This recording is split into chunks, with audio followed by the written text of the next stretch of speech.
Livro de Hebreus, capítulo 9, aqui do versículo 1 ao 15. Um vídeo um pouco longo, provavelmente vou dividir ele em dois. Ora, também a primeira aliança tinha ordenado de culto divino, ordenado as adaptadas para o culto divino, e um santuário terreno.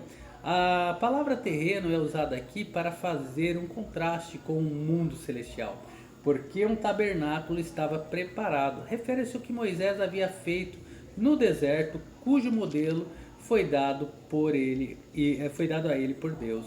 O primeiro que havia o candelabro, o castiçal de ouro, e a mesa e os pães da propiciação. Refere-se ao primeiro aposento, que era lugar santo, onde estavam colocados os vasos sagrados, ao que se chama o santuário. Deveria ter sido traduzido que se chama lugar santo. O nome santuário era geralmente dado a todo o edifício. Mas depois do segundo véu, estava falando do véu que separava o lugar santo dos santos. Estava o tabernáculo, que se chama o Santo dos Santos. Refere-se ao lugar santíssimo, que continha a arca da aliança e o propiciatório, que tinha o incensário de ouro. Deveria ter sido traduzido o altar de incenso de ouro, situado exatamente em frente do véu, no lugar santo. E a arca da aliança, coberta de ouro em todas as partes em redor, fala do móvel mais glorioso e misterioso do tabernáculo, em que estava um vaso de ouro que continha o maná. Fala do pão da vida, um tipo de Cristo, João 6,32, 6,33, 6,35, e a vara de Arão que tinha florescido.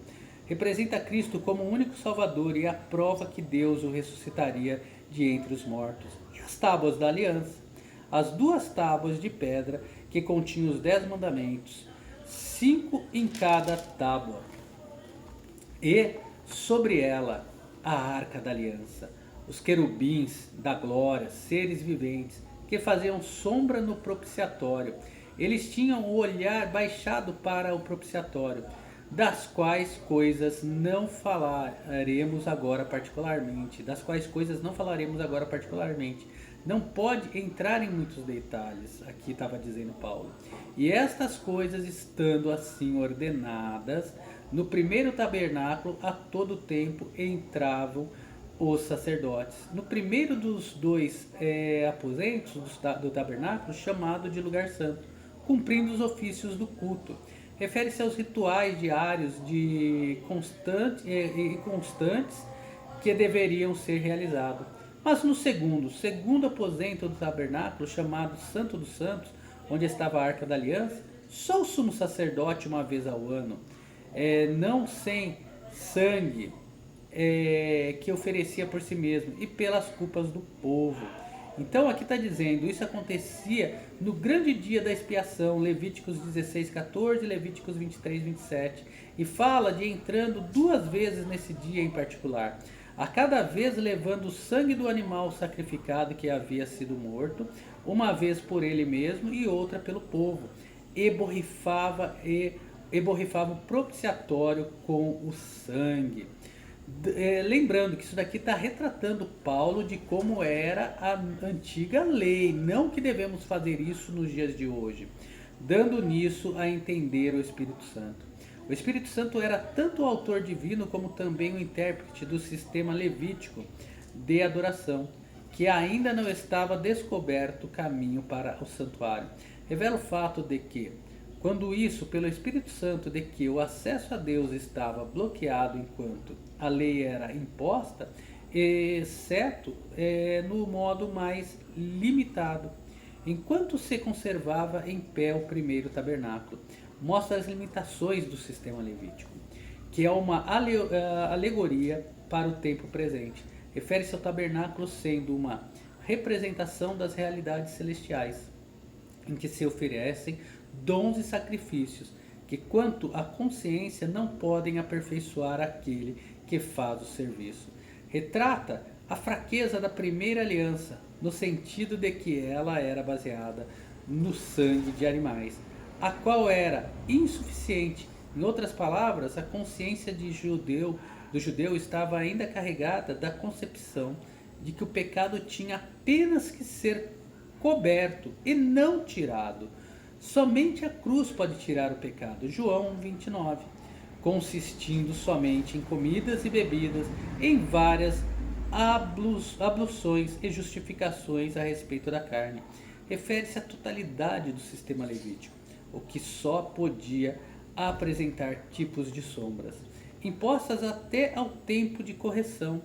A cruz para a qual tudo isso apontava, que trataria com tudo isso de uma vez por todas, mas vindo Cristo, o sumo sacerdote dos bens futuros, por o maior e mais perfeito tabernáculo, não feito por mãos, ou seja, desta criação. Aqui a pequena palavra, mas é a base sobre a qual depende todos os argumentos.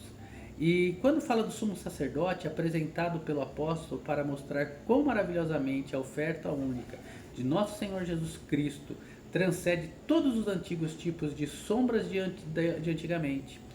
E falando de tempos futuros, deveria ter sido traduzido das coisas boas realizadas. E apresenta aqui no perfeito tabernáculo, apresenta o próprio Cristo como tabernáculo mais perfeito. Cristo não é uma estrutura frágil como o tabernáculo antigo, e nem por sangue, bodes e bezerros, mas por seu próprio sangue entrou uma vez no lugar santíssimo. Apresenta Cristo fazendo o que nenhum outro sacerdote jamais havia feito. Ele ofereceu um sacrifício que era completo, o que significa que nunca teria de ser repetido. Por isso o tabernáculo celestial foi aberto para ele e foi aberto para ele somente. Aberto também agora para todos nós, através da fé em nosso Senhor Jesus Cristo, havendo efetuado uma eterna redenção. Isso revela o que foi efetuado pelo fato de ele ter dado a si mesmo na cruz. Porque se o sangue dos touros e dos bodes, apresenta Paulo voltando a falar dos sacrifícios levíticos como um exemplo, e as cinzas de uma ovelha esparzidas sobre os imundos, o santifica quanto à purificação da carne. Aqui, nestes sacrifícios de animais, Paulo revela o efeito de uma purificação externa, uma limpeza da imundície ritual, mas era apenas até aí que chegava. Como deve ser óbvio, o sacrifício de animais não podiam tirar os pecados. Agora, quanto mais o sangue de Cristo, que pelo Espírito Eterno se ofereceu a si mesmo, sem mancha, a Deus.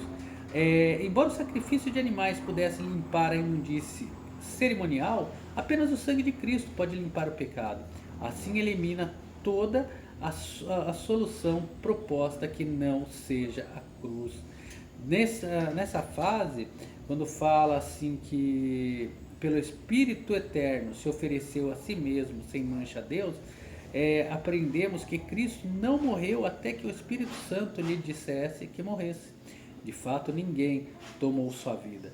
Ele a deu voluntariamente, João 10, 17 e 18.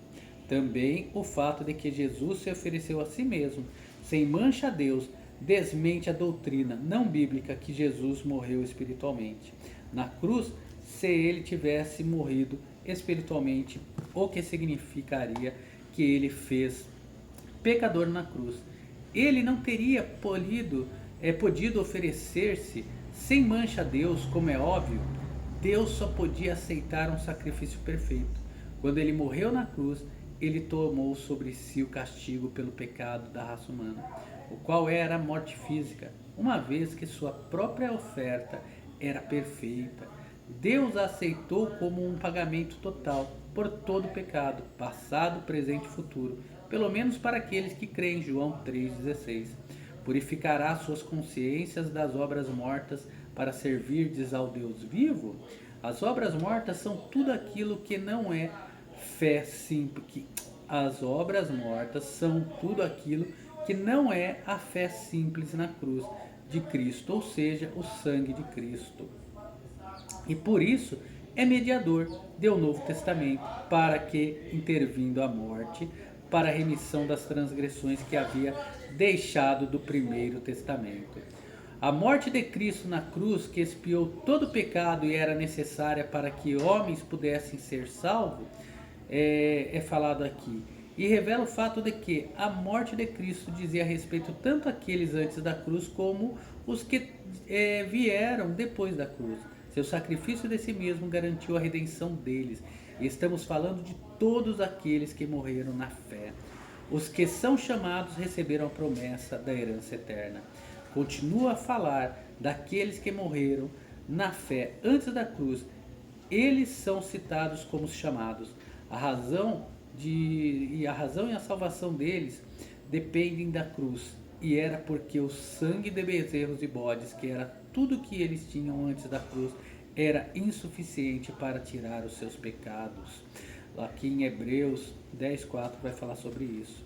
Deus abençoe a todos, um forte abraço e até o próximo vídeo.